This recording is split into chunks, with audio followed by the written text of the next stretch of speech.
দেলোয়ার হোসেন, আমার প্রশ্ন হলো, বাবা মাকে খুশি করলে স্ত্রী মন খারাপ করে, আবার স্ত্রীকে খুশি করতে গেলে বাবা মার মন খারাপ হয়, তাই বাবা মার জন্য স্ত্রীকে ত্যাগ করা লাগে, আমি কি করব একটু বলবেন? ভাই, এই প্রশ্নের উত্তর গত বছর আমি দিয়েছি, সব সময় আমি দেই।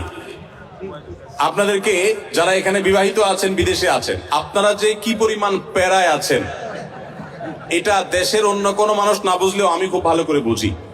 আমাদের আজহারি ভাই খুব ভালো করে বুঝবেন, কারণ আমরা দুজনই, উনি এখনো প্রবাসে আছেন আর আমি 10 বছর সৌদি আরবে প্রবাস জীবন কাটিয়ে আসছি। ভাইরা আমার, এর উত্তর খুবই সহজে আমি দিচ্ছি। মনে রাখবেন, যারা প্রবাসে আছেন অথবা দেশেই আছেন, বিয়ে করার পরে দেখা যায় বউরে খুশি করতে গেলে মা না খোশ, আবার মারে খুশি করতে গেলে বউ না খোশ।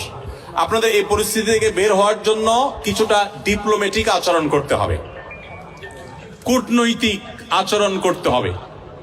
তারা বিভিন্ন দেশে ডিপ্লোম্যাট হিসেবে থাকেন, তাদের দেখবেন কথাবার্তার ভিতরে প্রচুর ফাঁক ফোকর থাকে, তারা হাতে রেখে কথা বলে।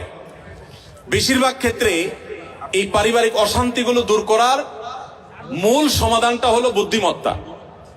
এর ভিতরে প্রথম যে কাজটা আপনাকে করতে হবে তা হলো, এই ডিপ্লোম্যাটিক আচরণেরও আগে যে কাজটি করতে হবে তা হলো, বেশি শেয়ানামি না করে, বেশি চালাকি না করে, একটু বোকা শোকা থাকার চেষ্টা করবেন। পারিবারিক অশান্তি দূর করার সবচেয়ে সহজ এবং সবচেয়ে শর্টকাট সমাধান হলো যে একটু বেকুব বেকুব ভাব ধরে থাকবেন। জিনিসটাকে একটু ব্যাখ্যা করে বলবো।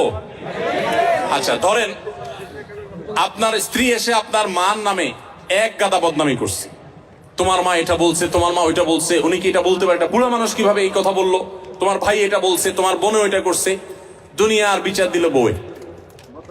তখন আপনি একজন সভ্য স্বামীর মতো, ভদ্র স্বামীর মতো মনোযোগ দিয়ে সব কথা শুনবেন। অনেক স্বামী আছে বেকুবের মতো, বউয়ের কথা শোনে না, বলে বুঝছি তুমি কি বলবা, হয়েছে থামো। না, খবরদার, ফুল কথা বলতে দিবেন। তার যত জেদ আছে সব ঝাড়তে দিবেন, 2-4-5 মিনিট যা লাগে বলে সে যখন হাঁপায় উঠবে, বলবে যখন, কি ব্যাপার, তুমি কিছু বলো না কেন? এবার আপনি তখন ফ্লোর নিয়ে এবার আপনি তাকে বলবেন যে, দেখো তুমি যা বলছো আমি তো বুঝতেছি, আমার রাগে সব পশম দাঁড়ায় গেছে, দেখো তোমার কষ্টে তো আমার ভেতরটা জ্বলে পড়ে ছাই হয়ে যাচ্ছে, দেখো। যেভাবে বলা দরকার বলে তাকে আগে এটা কনভিন্স করবেন যে আমি তোমাকে ইগনোর করছি না, তোমার সমস্ত কথাগুলো ক্যাচ করেছি এবং তোমার ব্যথা আমি ব্যথিত। এরপর এবার বলবেন, দেখো যদি মা না হতো, যদি নিজের ছোট ভাই বোন, এদেরকে যদি পিঠায় মেরে ফেলা জায়েজ হইতো, বা এদেরকে যদি, বড় ভাই আমার উল্টাপাল্টা করতেছে, বড় ভাই কিছু বলতে পারতেছি না, আল্লাহ রসুল বড়দেরকে সম্মান করতে বলছেন, যদি সেটা না করা লাগতো তো আজকে এসপার কি ওসপার আমি করে ছেড়ে দিতাম। এরকম 2-4টা কথা যখন বলবেন, বউ দেখবেন তার যে গিয়ারে ছিল সেখান থেকে একদম হাফ গিয়ারে চলে আসছে, এখনো কিছুটা থাকবে।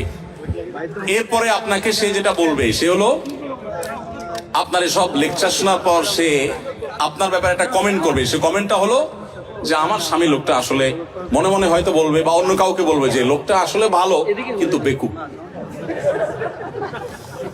সে একটু শক্ত হইলে এগুলার সব সাইজ করে ফেলতো, কিন্তু বোকা শোকা মানুষ, এই জন্য সে সাহস নাই, বেকুব, তুমি কি পুরুষ হইলা, এসব বলবে। তো বললে তখন একদম বেকুব শেকুব থাকে। বাইরে বহুত পণ্ডিতি করেন, কিন্তু বাসায় পণ্ডিতি করে না, সব জায়গায় পণ্ডিতি করতে যান। এখানে খুব বোকা শোকা থাকবেন, বুঝতে পারছেন কথা? এবার আসেন মায়ের পার্ট। মা যদি আইসা বলে, এই শোনে দিকে তোর সাথে কথা আছে, বলবেন মা কি বলবা বলো। এবার মাকে যদি বলেন যে, বাবা তোর বউ এই বলছে, এই করছে, সে কি এটা করতে পারে, কত বড় সাহস, তোর গলায় ধরে দিয়ে মরা উচিত। মা যদি এসব কথা বলে, মাকে একইভাবে বলবেন, মা আল্লাহ নবী সাল্লাল্লাহু আলাইহি সাল্লাম কোনোদিন স্ত্রীদের গায়ে হাত তোলেন নাই। ইসলামে যদি বউ পিটানোর নির্দেশ থাকতো তো আজকে ঠ্যাং উপর দিক বাইন্দা আমি পিটাইতাম। আমার হাতটা শুধু বাইন্দা রাখছে ইসলাম। আল্লাহ রসুল কোনোদিন স্ত্রীদের গায়ে হাত তোলেন না। না হলে মা এত বড় সাহস, এরকম কথা সে বলতে পারে? যা কি বলছে না বলছে সেটা পরে, আপনি বিচার বিশ্লেষণ না করতে গিয়ে উপস্থিত ওই জায়গাতে সামাল দেওয়ার চেষ্টা করবেন। কথা কি বুঝতে পারছেন? আপনার এই আচরণ শোনার পর আপনার মা কি বলবে জানেন? মাও ঠিক ওই বউয়ের মতোই বলবে আমার ছেলেটা আসলেই মানুষ ভালো, সমস্যা হলো আমার পোলাটা না বোকা, একদম বেকুব। এই জন্য সেই তো বউয়ের কাছেও বেকুব থাকলে মায়ের কাছেও, কিন্তু আপনাকে কেউ দোষী সাব্যস্ত করবে না। আর যদি পণ্ডিতি করে বউরে বলতে চান ঠিক আছে আমি দেখতেছি, থামো তুমি, মা কিভাবে এসব কথা বলে, এরপর যাবার মা কই আসো তুমি এদিকে আসো, এবার বৈশাখ মার সাথে আলাপ শুরু করল, ওখানে বাঁধবে একটা ইউক্রেন রাশিয়া যুদ্ধ, বিশাল কাণ্ড হয়ে যাবে। ওই কাণ্ড করার পর বউয়ের কাছে আইসা যদি মনে করেন যে বউয়ের জন্য মার সাথে ঝগড়া করছি, বউ মনে হয় খুশি হবে, জীবনও খুশি হবে না, জীবনও খুশি হবে না। যতই করেন বউরে খুশি করতে পারবেন না, কোন একটা প্যাঁচ বাঁধবেই এবং কোন একটা ফাঁক বের করবে। আর মা তো নাখোশ হইছেই, আবার মায়ের হয়ে যদি বলেন এই তুমি কত বড় সাহস, আমার বোন কি করলা, ভাইরে কি করলা, মারে কি করলা, দেখবেন আরেক যুদ্ধ পাচ্ছে। এই জন্য এগুলোর খুব বেশি পণ্ডিতি না করে যথাসম্ভব একটু কূটনৈতিক আচরণ করে, একটু চালাকি করে, একটু বোকা সেজে সমাধান করার চেষ্টা করবেন। আবার সব সময় এই পলিসি অবলম্বন করবেন না। এখন মুশকিল হলো শিখাই দিলে মহিলারাও এগুলো শুনে ওয়াজ, তারাও শিখা যায়। এবার মহিলারা ঘরে গেলে বলে যে না পলিসি তো আগে থেকে জানা, তুমি বোকা সাজতেছ, তখন আপনি একেবারে মানে সিরিয়াস বোকা, শুধু ওই মুহূর্তের জন্য, সবসময়ের জন্য বোকা। আসলে ঘরে যারা যত বেশি বোকা থাকে তারা তত বেশি সুখে থাকে। বোকাদের সাংসারিক জীবনে তারা সুখে থাকে, আর শেয়ানা পাবলিক গুলো সব দৌড়ের উপরে থাকে।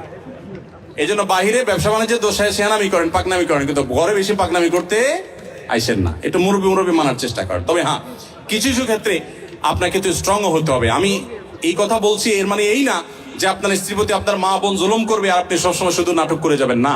তাদেরকেও বিনয়ের সাথে তাদের অন্যায় থেকে আগে বিচার বিশ্লেষণ করবেন, তারা অন্যায় করছে কিনা, বাধা দিবেন। আবার স্ত্রী যদি ভুল করে তাকেও অন্যায় থেকে বাধা দিবেন। প্রয়োজনে আপনি ইসলামী শরিয়ার নীতিমালা আলোকে শাসনও করবেন, কিন্তু মূল পলিসি হবে ওই যে বেকুব ভান বা বেকুব আপনার নিজেকে হিসাবে উপস্থাপন করার চেষ্টা করবেন। এটা অনেক সহজ একটা উপায়। এরপরে প্রশ্ন হলো সুন্নি মুসলমান ও শিয়া মুসলমান সম্পর্কে জানতে চাই, এ ধরনের মুসলমানদের সম্পর্কে মৌলিক ধারণা পেতে চাই। দেখুন, সুন্নি হলেন কোরআন এবং নবী করিম সাল্লাল্লাহু আলাইহি সাল্লামের সমস্ত হাদিসগুলো, বিশুদ্ধ সূত্রে বর্ণিত সমস্ত হাদিসগুলোকে যারা মানে, নবী সাল্লাল্লাহু আলাইহি সাল্লাম এবং তার সকল সাহাবী, তার পরিবারবর্গ সবাইকে যারা মানে, এদেরকে বলা হয় সুন্নি। গোটা পৃথিবীতে বেশিরভাগ মুসলমানই সুন্নি, আমরা সবাই সুন্নি আলহামদুলিল্লাহ। বেশিরভাগ বাংলাদেশি, বেশিরভাগ পাকিস্তানি, ভারতীয়, সাবকন্টিনেন্ট, আরব, পৃথিবীতে বেশিরভাগ মানুষই আলহামদুলিল্লাহ সুন্নি মুসলমান। এবং সুন্নি মুসলমানদের বৈশিষ্ট্য হলো তারা কোরআনকে এবং সুন্নাহকে অনুসরণ করে, সুন্নাহ অনুসরণ করার জন্য সুন্নি বলা হয়। আর শিয়া হলো সেই সমস্ত মানুষেরা যারা আল্লাহকে মানে, নবী সাল্লাল্লাহু আলাইহি সাল্লামের নবুয়তকেও মানে, যদিও তাদের একটা গ্রুপ নবী সাল্লাল্লাহু আলাইহি সাল্লামের নবুয়ত নিয়েও সন্দেহ করে।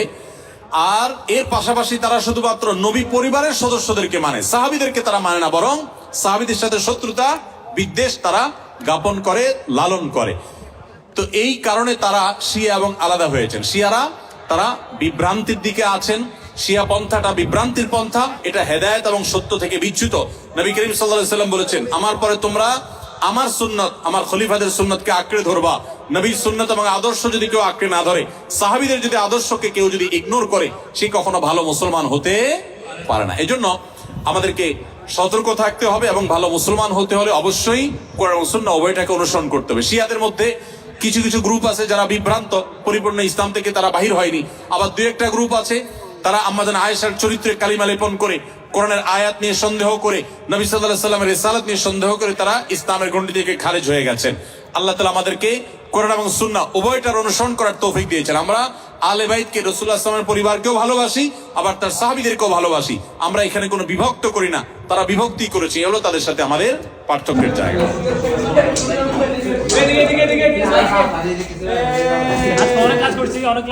এখন কয়টা বাজছে? যে আজকে 12:30 পর্যন্ত আমরা নিযুক্ত। যে ছেলেগুলো ঘরের কোনায় পড়ে থাকা প্রত্যেকটি মানে অগোচর জিনিসপত্র পর্যন্ত ঠিক করে রাখে না, সেই ছেলেগুলো আজকে ব্যাচের সাথে প্রত্যেকটা খুঁটিনাটি বিষয়ে ওরা লক্ষ্য রাখতেছে, বোঝাচ্ছে। সবাই বলতেছে কার জন্য? প্রথমে তো ব্যাচ আসবে, এরপর ব্যাচের পর আসছে আমাদের জুনিয়ররা, কিং অফ ফাটার। তারা সব আচ্ছা শেষ